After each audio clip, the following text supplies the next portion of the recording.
Well, good afternoon, everyone, and welcome to our Lunch Chats, Keeping You Healthy web series. My name is Krista Deans, and I manage public relations for San Ramon Regional Medical Center. For today's presentation, we have the pleasure of introducing Lisa Cheney. She's a newborn infant safety instructor and postpartum nurse in our family birthing center. And she's going to share some of what you can expect within the first month of being a new parent. Thanks so much for joining us today, Lisa. Thanks for having me, Krista. I'm excited to do this. Really excited.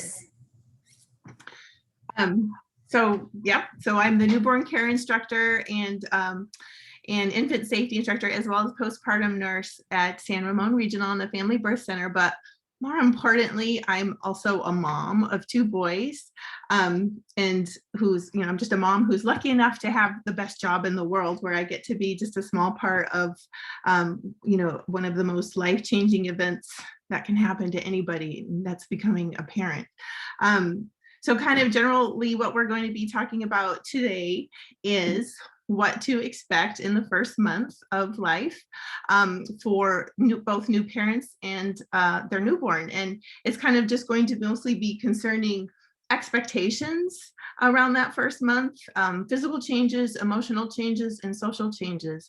And this is all for both, new parents and for newborns. So I know as a mom to two boys, they're 18 and 21. I remember 22 years ago when I was preparing to start my journey as a parent. I didn't know anything. I didn't know anything about babies. I took care of big people. I wasn't a postpartum nurse at that time. And then, you know what I should do also? I should just define what postpartum is. Postpartum is actually the time period following the birth of a baby. It generally goes to about 6 to 8 weeks after birth.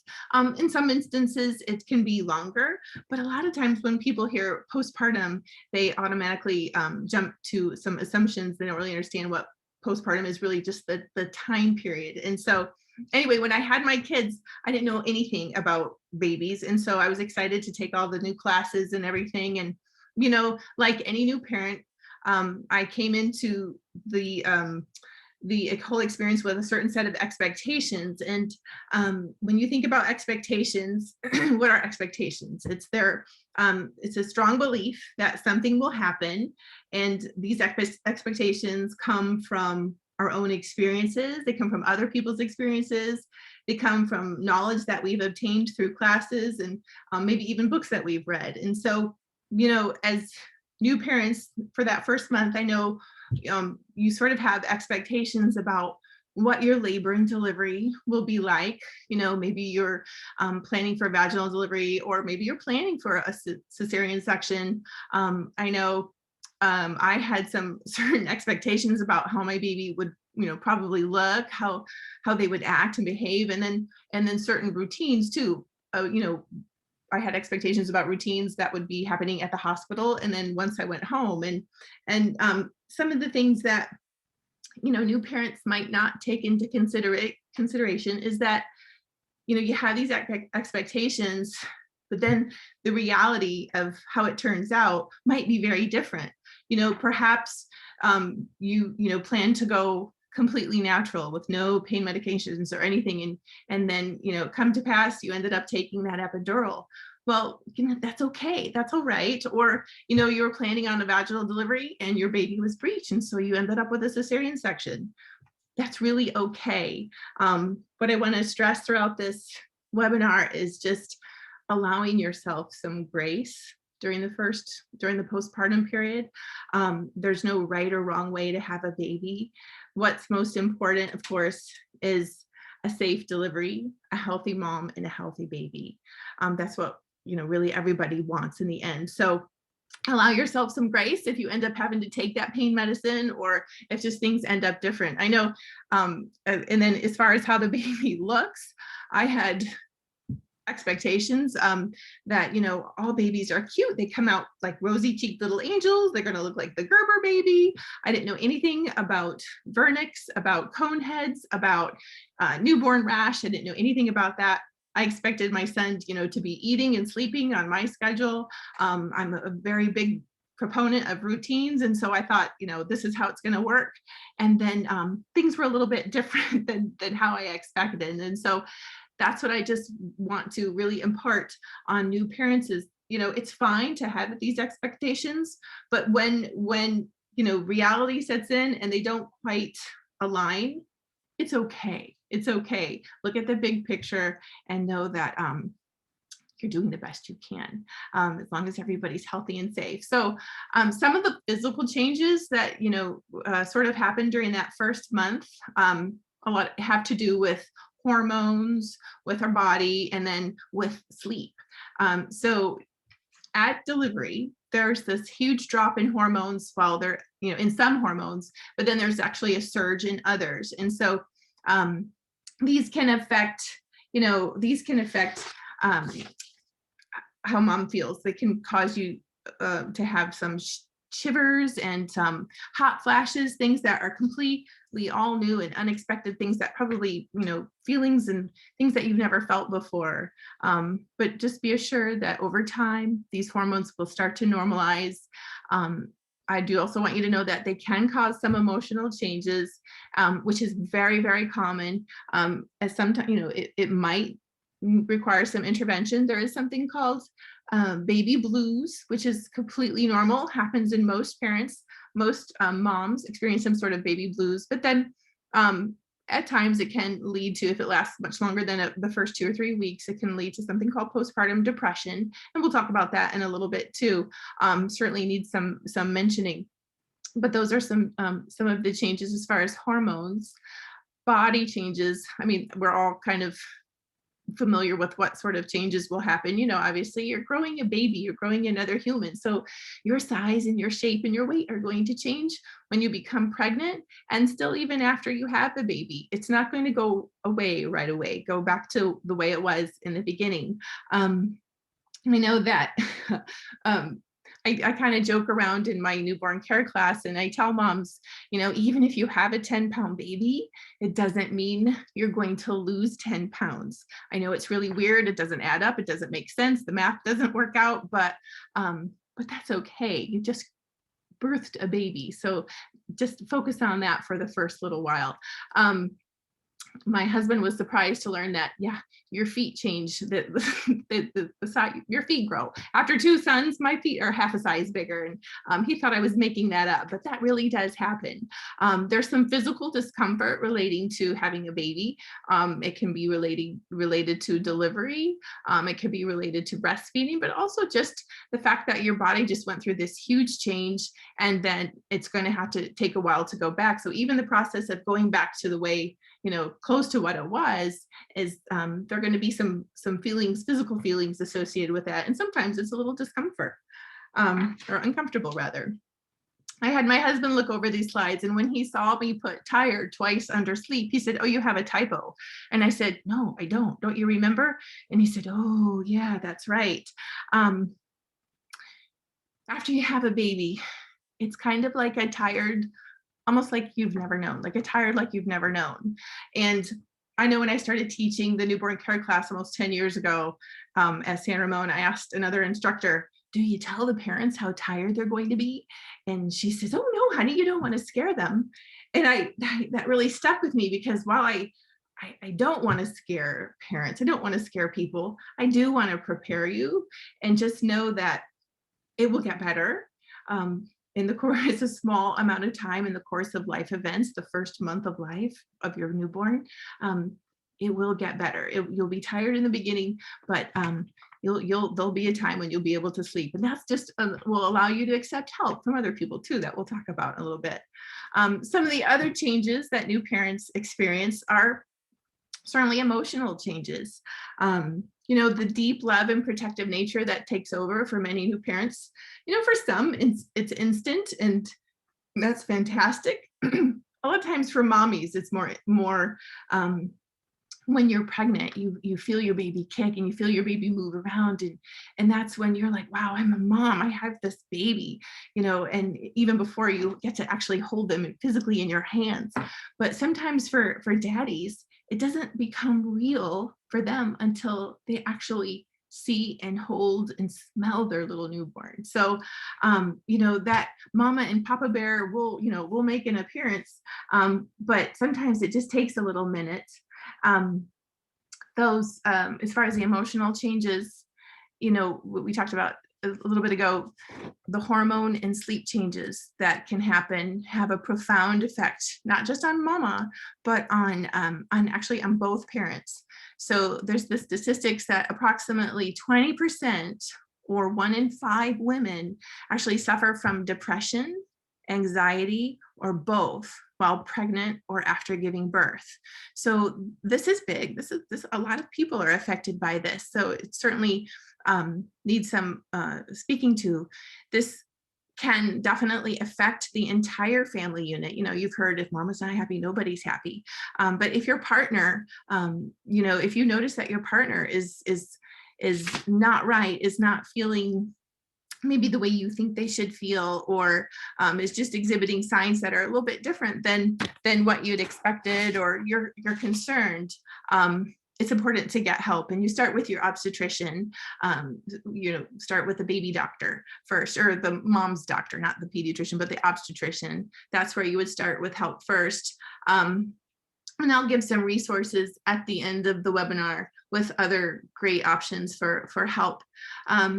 But this often, it doesn't just affect mom. Again, like I said, if mom is affected by this, it's going to affect the entire family unit. So it will affect how bonding goes with baby. It will affect relationship with the partner. Just make sure that you're there for each other and that you're getting help, asking for help. And it might not be mom that needs to ask for help. It will be a lot of times the partner that will recognize it and indicate that that you can be the person, the partner can be the person that will get help. The other thing is to automatically assume that everyone falls in love instantly with their newborn is just really not accurate. For some people, it's actually a process and it takes time.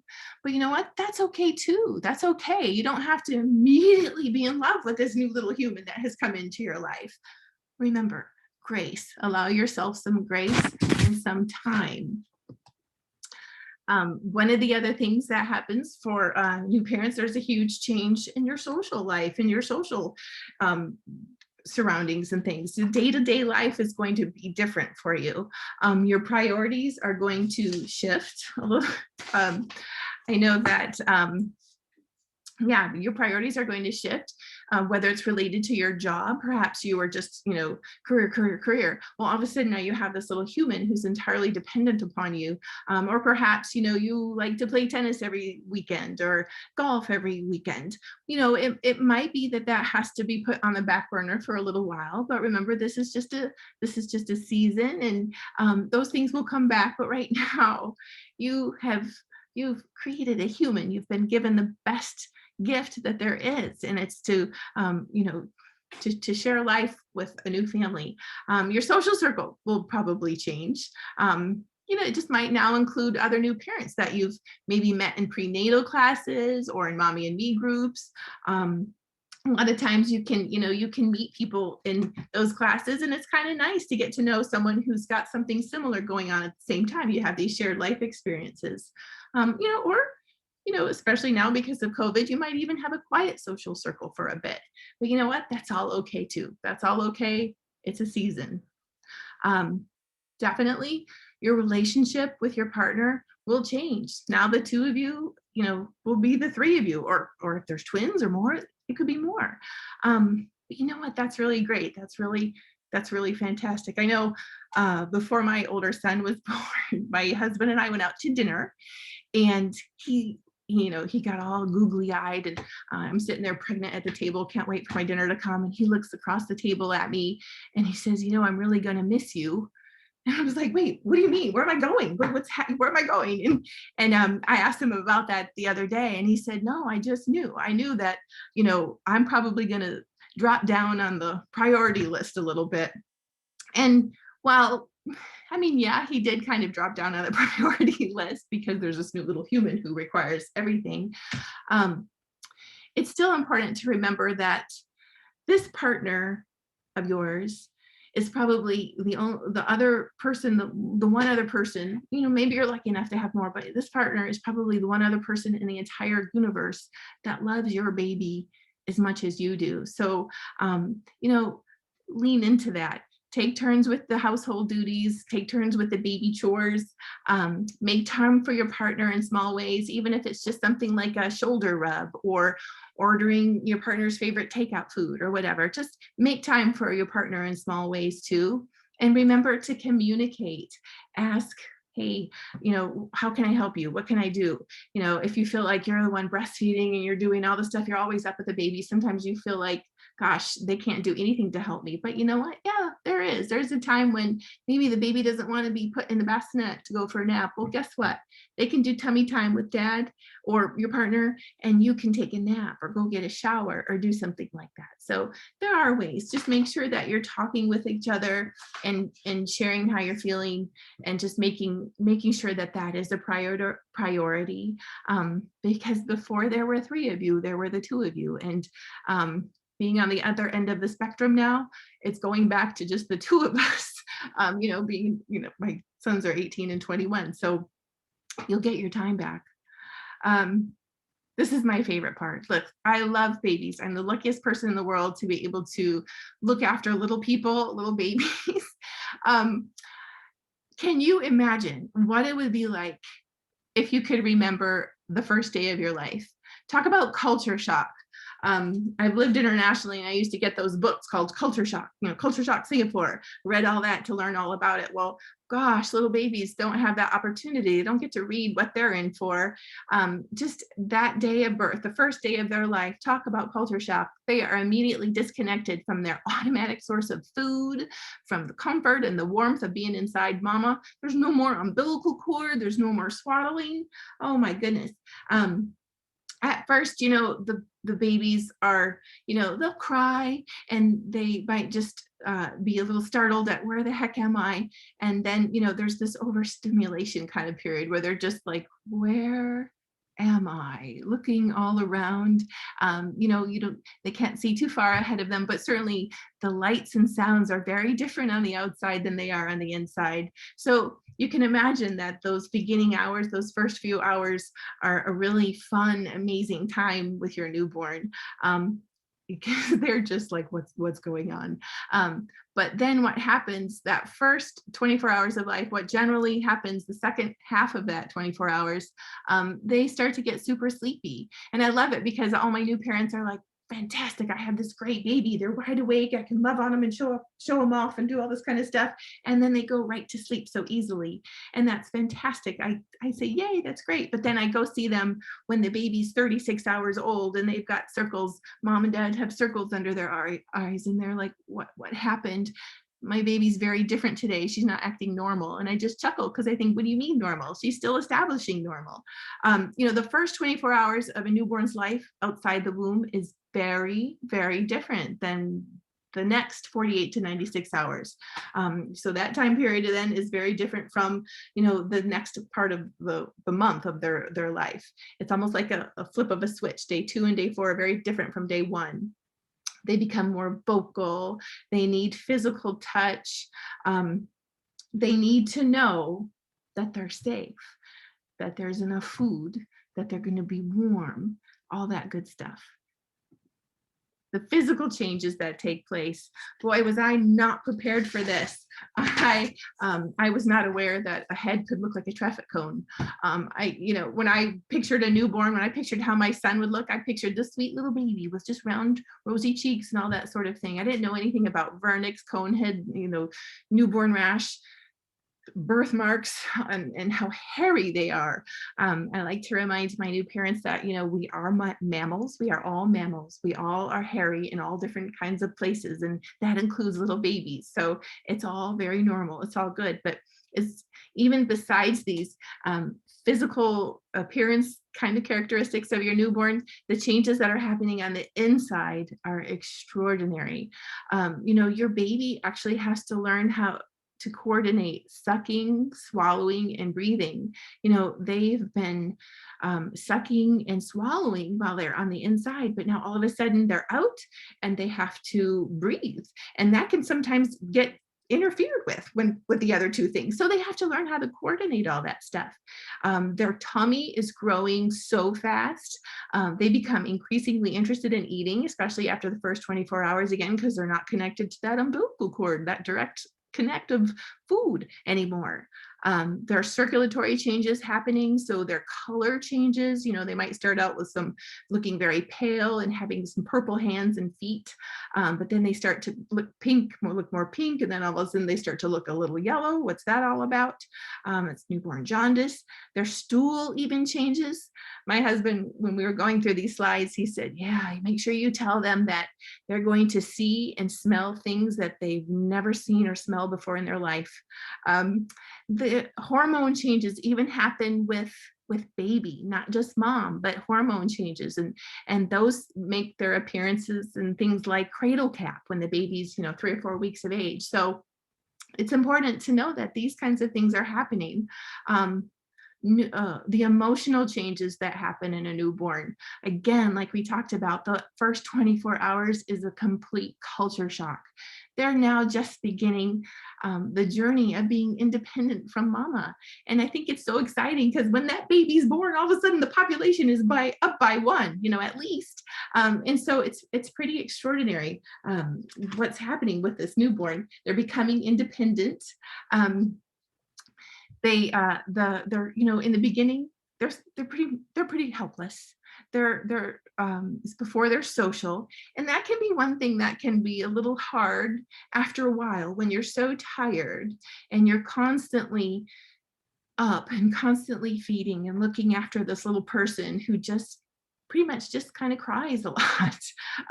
You don't really get any attaboys back, or you don't get any validation back in the beginning. But you know what? That's okay. We're kind of used to getting that validation and stuff now with social media and all that kind of thing. How many likes can you get? But you don't really get a lot of likes from your newborn immediately. That will come, though. That will come. It's not meant for the first newborn period, the postpartum period, the first 6 weeks. Those social smiles and interactions don't usually come until month 2 or 3. So it's okay. Just stay on course. Know that your baby knows and hears your voice. They're familiar with your voice, both you and your partner. So talk to them, read to them, sing to them, let them hear your voice. They need that physical touch. They need sound. They need movement. When they're inside mama's womb, it's noisy in there. It's noisy, it's warm. So then it's kind of weird that, how can we expect for them to be content in a still quiet bassinet when that's an environment that they're entirely unaware of, unfamiliar with. So, the social changes that take place for a newborn are also pretty extraordinary during that newborn time period, or the postpartum time period. Postpartum for mom, newborn period for baby.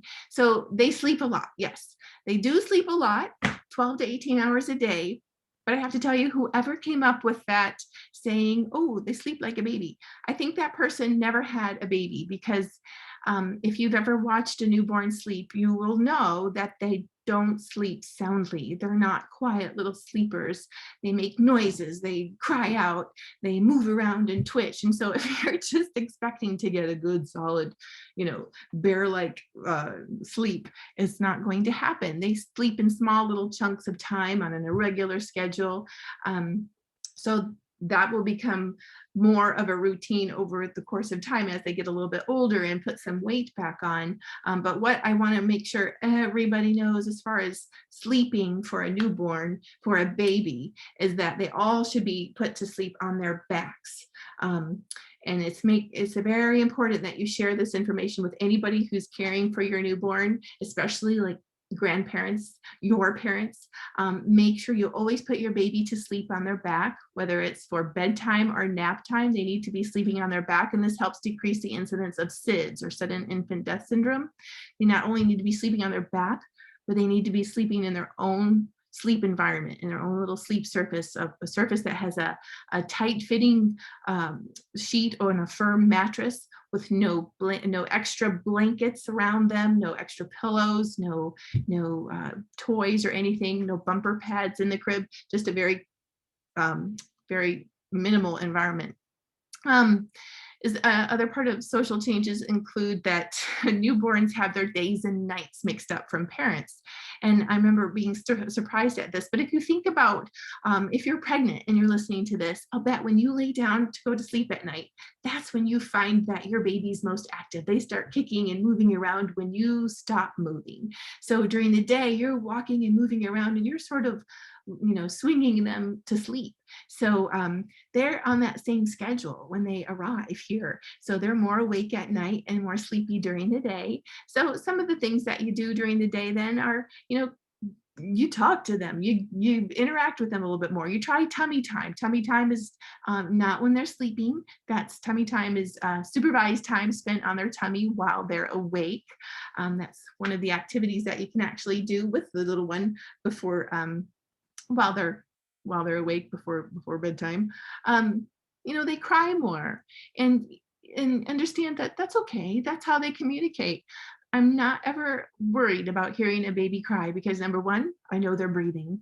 Number two, I'm going to kind of try and figure out what's going on. There's this famous or well-known, rather, pediatrician, Dr. Karp. He's a well-known pediatrician and author, and he likens a newborn baby's cry to a smoke detector. A smoke detector will go off if it detects burning toast or if the house is on fire. So it's sort of the same thing with a newborn baby's cry.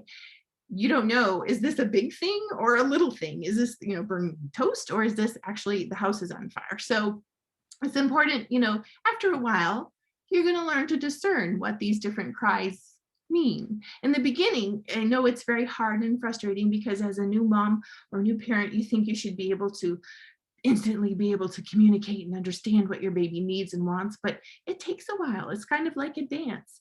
And also, the other thing important to remember is that this is not a one size fits all situation. What will work for this baby may or may not work for this baby. So even within your own family, when you have a second child, what works for baby number one may not work, probably won't work for baby number two, but that's okay. That's what's super fun about getting to know your little baby. But learn ways to soothe your infant. And first and foremost, just talk to them. Let them hear your voice. Sing to them. Just again, let them hear your voice because that's a sound they're familiar with. And just know too that you cannot spoil a newborn. Newborns are not manipulative. Little tiny babies are not manipulative. They're not using you as a pacifier. They actually have a physiological need to be held and to suck. Sucking is actually soothing to them, and it helps to get their food supply established. So it's something that's helping them to preserve. So just know that this, a lot of times we're so in such a hurry to get our babies on a schedule or to make sure that they, are sleeping over here, during this time period, or they're eating every 2 or 3 hours. Well, the one thing that's important also to remember is that, babies don't know how to tell time. Sure, they're supposed to eat every 2 or 3 hours, but they don't know how to tell time. They're just going by how they feel. So use that and help to help your baby get that milk supply established and go ahead and feed them if they're showing you that, hey, I'd like something to eat, if they're giving you the hunger cues. We go into a lot of these things into more depth during the classes that are offered at San Ramon Regional and wherever you are. I know there are classes. You would start with asking your obstetrician about how do I get in touch and find out where these classes are. But if you're lucky enough to be, at San Ramon Regional, we have all these fantastic classes.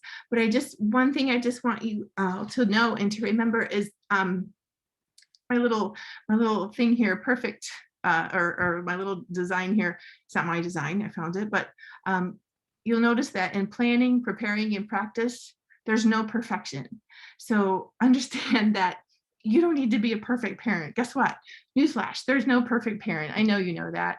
But just whatever you can do to plan and prepare for this, it'll help. It'll help, but then understand that with even the best planning and preparation, you still need to be flexible and allow yourself grace if things don't go exactly how you planned. So that's where that other P comes in. Practice, just practice, try this, try that, what's gonna work. If you have the opportunity, take some classes. We have them at San Ramon Regional. We have prepared childbirth taught by one of our labor and delivery nurses. I teach newborn care and infant safety. We have breastfeeding for beginners. Also you could just make sure you're reading books, talk with folks who've done this before. Your obstetrician and your pediatrician are great starting points for finding help and answers to any questions that you may have. Certainly family and close friends are their fantastic resources, not only for information, but to provide help. I had my babies, I was lucky enough to live in an amazing neighborhood, an amazing area where we had a sunshine committee who would bring meals. And so every day at like 4:30 or 5 o'clock, the doorbell would ring and there would be somebody with a warm meal, and what a godsend that was. So, whether it's through your place of worship or your neighborhood or your job, if people are offering to help you, what can I do for you? Tell them to bring you a meal. People want to help and they want any chance that they can to get a glimpse of your newborn baby. Make sure they're healthy and washing their hands before they come in. But so those are some resources.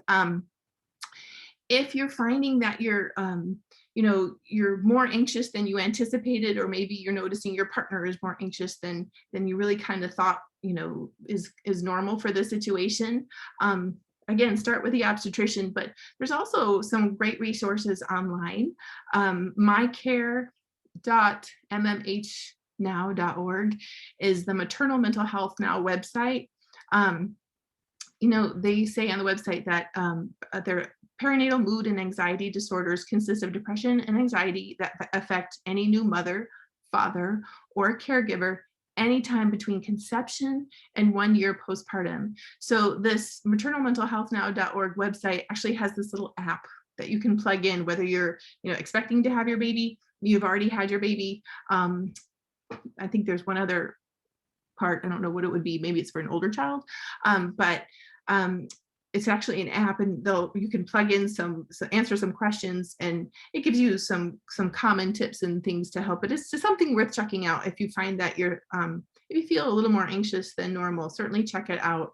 Other thing is to find some support groups and networks. At the hospital at San Ramon Regional, we have a San Ramon Mommy and Me support group.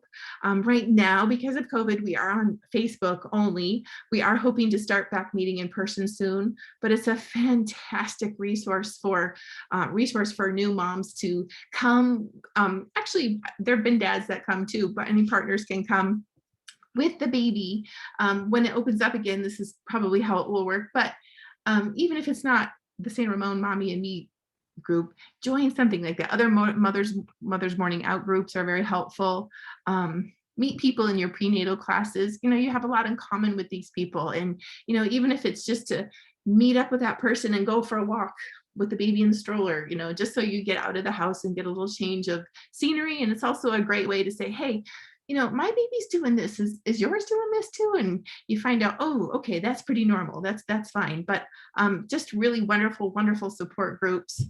I can't stress that enough. But what I just mostly want to get across today to any new parents that are listening to this is, that first month or 6 weeks of being a parent, it can be hard.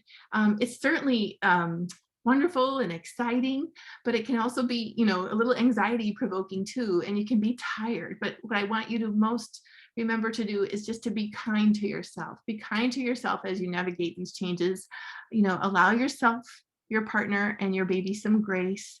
And you know what? Ask for help if you need it. Ask for help if you need it. Like it says here, there's no such thing as a perfect parent. So you know what? Just be a real one. Your baby's going to appreciate that. That's what I have for today. If there are any follow-up questions, there's here, Krista, you can wrap it up, I suppose. Sure. Yeah. Thank you so much, Lisa. Such wonderful information. And we're going to post this on our YouTube page also. So if anyone that's watching, wants to go back and look at some of those resources, they'll have a place to do that. But I love all the information about just reassuring new parents and, if they look like this, that's okay. If they sound like this, that's okay. And so we really, really appreciate you taking all this time to inform, new parents. So thank you so much. Thanks a lot. It was fun. Yep. And thanks to everyone for joining us. We hope you have a wonderful rest of your day.